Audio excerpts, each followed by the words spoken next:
Hello and welcome to this video on making flavoured mead. This builds on our last video from a little over a year ago, where we looked at the process of turning honey, water and yeast into a flavoured alcoholic beverage, known as honey wine or mead. It's an old process going back to the Neolithic era, perhaps most famously consumed by Vikings, but now it's an interesting and somewhat unique recipe that you can make. It has a strong dependence on the source of your honey and the characteristics therein as to what the final flavour will be like. Mead is distinct from things like cider and beer, and in fact different to most wine. It has perhaps the most in common with champagne. Because mead depends so much on the flavour and nature of the honey that you use as a base, it's something you need to bear in mind when looking at modifying the recipe or adding flavours. You will either need to complement or completely overcome it. This is why we offer 3 recipes here, each requiring gradually more context and a little more knowledge in how to handle what it is you are doing. Also, each one has progressively more aggressive flavours behind it. Because each of these recipes is relatively potent, they've been divided into small 2-litre batches.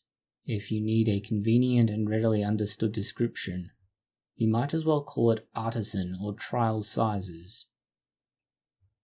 2 litres is big enough to get a significant number of serves as it is quite potent, but not so large that if something were to go wrong, you would have invested so much into it that it's a complete waste. To begin with, make sure you have 2-litre vessels on hand. In this case, they're small, pressure-rated glass bottles. In some cases you can get away with plastic, but as a general rule something like this is ideal. You'll need honey and the variety of ingredients we list in the description. For the most part, the recipes we have described here can be scaled significantly, up to 20 litres or more in size. To make a vanilla flavoured mead, you require a few things. The first is a yeast. Here we are using a champagne yeast. You will also need honey. In this case we are using approximately 500 grams of honey in the entirety of the 2 litres. As you can see, it clearly doesn't make up 2 litres by itself, and for this reason, we initially add warm water. Warm water is used as the honey will dissolve more readily in it. You can somewhat alleviate this by either microwaving the honey or using the honey in the warm state and still using warm water. That will increase its miscibility considerably and make it easier for the yeast and whatever else you add to mix into it. Once you've approximately halfway filled the bottle, add your yeast. Then proceed to fill the fermenter up with the rest of the water that is needed to make up the final volume. You can do that at this stage, as you don't need to add anything else that will take up any particularly large volume. The final remaining item that you need will be vanilla beans. You can also use vanilla extract or vanilla flavour, being mindful that because they are in a less substantial state and far less concentrated, the yeast may process them and the flavour will be lost. Since we're using a vanilla bean here or vanilla pod, split it down the middle and then cut it into thinner strips if possible. Cut it into short sections and add these. Stir this and everything else to ensure it is properly mixed together. Then take your initial gravity reading. You'll now need to wait between 2 and 3 weeks at a minimum, and possibly up to 8. At the end of this period, taste what you have brewed. You'll need to figure out at this stage whether or not the yeast you are using will leave any of the flavour behind. If it doesn't, next time you go to brew this, forgo adding the vanilla bean at this point, and instead add it at the end of the fermentation, and treat it more like an infusion, almost like a tea bag in a way. Leave this in there for between 7 and 14 days. The next recipe we have is a citrus mead. This is intended to have a little more bite to it and counteract much of the sweetness that comes out of the honey. Mead by its very nature tends to be quite cloying and almost sickly due to how much honey is used in it. You can compensate for that by making a dry mead. That is less honey than usual. That's what we've done here. If you make a dry mead, this is where you can start drawing comparisons to things like champagne. If you want to bring some flavour back, you can then make a comparison with mulled wine. Our citrus mead recipe here does that. It involves the use of oranges, lemons, cinnamon, cloves, and star anise. The process for this is relatively in line with what we've just made. Begin by combining honey and warm water. Once you have this, add some yeast. Again, we've used champagne yeast in this case. We've then taken the juice of 1 orange and 3 lemons. You can get away with 2 lemons if they're larger or more juicy. You can see here how the juice and the honey aren't necessarily miscible. This is where you can add warm water again to help to dissolve the honey and make it mix more freely. If that doesn't work, use a long stick or spoon if your jar or vessel has a wide mouth and mix it that way. Once you have all of these parts combined, proceed to add your herbs and spices. As with the vanilla recipe, you may find that adding them at this stage doesn't work as well, and that you will want to add them after fermentation has completed. This will require some experimentation on your particular recipe and how it works for you. Our trials with this have found that adding the variety of flavours here tends to carry right through even after fermentation and bottling has been completed.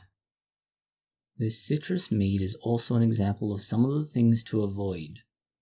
The first being the rind and skin of the citrus fruits.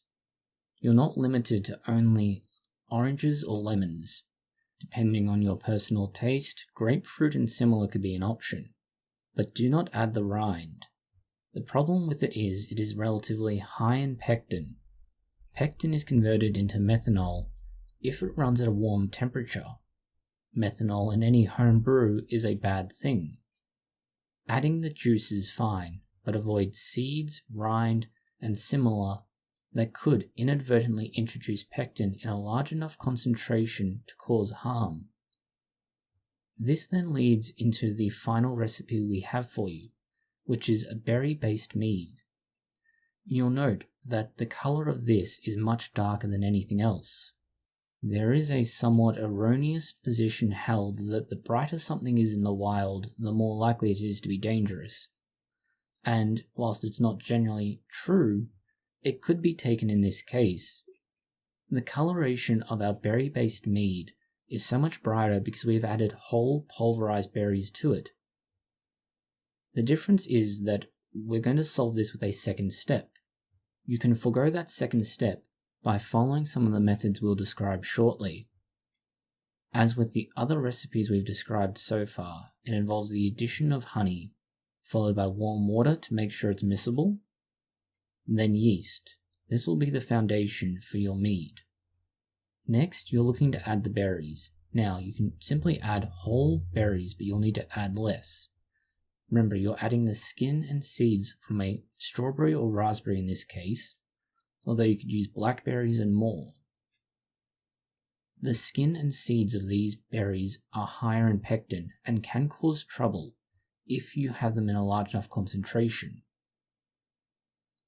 In this case, you could pass them through a filter, which would then remove the solids but allow the juices to flow into your mead. Alternatively, and what we plan to do, is to allow this to sit for a week, allow the solids to sink to the bottom of the fermenting vessel, rack off the liquid that we want to ferment, place it into a secondary fermenter, and allow that to finish fermenting. This will have removed most of the solid material that would contain the pectin. That is perhaps the last and final noteworthy point. You need to be mindful of what you're adding. Overall, none of these recipes should ultimately overpower the original mead flavour. They should be relatively complementary. The more herbed and spiced second option should balance out over time. The vanilla flavour should be entirely complementary, and the berry-based mead should, if you've used the right concentrations, come out with a reasonably even flavour. Think of the effect that adding berries to a cider has. It does not necessarily overpower it, but it adds an extra layer. Throughout this, we've relied on the use of a liquid yeast. Now this was just a yeast culture that we have prepared in-house. You can buy it pre-made, or you can make your own. Either way, a liquid is preferable in this case. The mead has a high osmotic pressure and will lead to the yeast having a significant delay before they begin to ferment. Using liquid yeast will shorten that time. Having done it this way, we can also avoid the need for extra yeast nutrient. Since most of this relies on either adding extra flavors on top of the existing honey concentration, or adding even more sweet things like berries, you'll find that the alcohol in this particular variety of mead will either be the same, if not higher than what you are used to. For this reason, it's a good idea to brew it and then put it into storage for a time, preferably carbonating it. You'll find that will help with the sweetness of it all.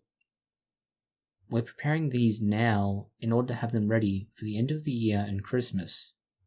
That is how long we intend to store them, to ensure that the flavors balance out over that time. Of course, it helps that we're using a relatively dry mead, which should finish fermenting a lot sooner than some of the sweeter varieties that you can make. Thank you for watching this video. If you have found it interesting, consider liking, sharing, and subscribing. Please post any comments, questions, or suggestions below.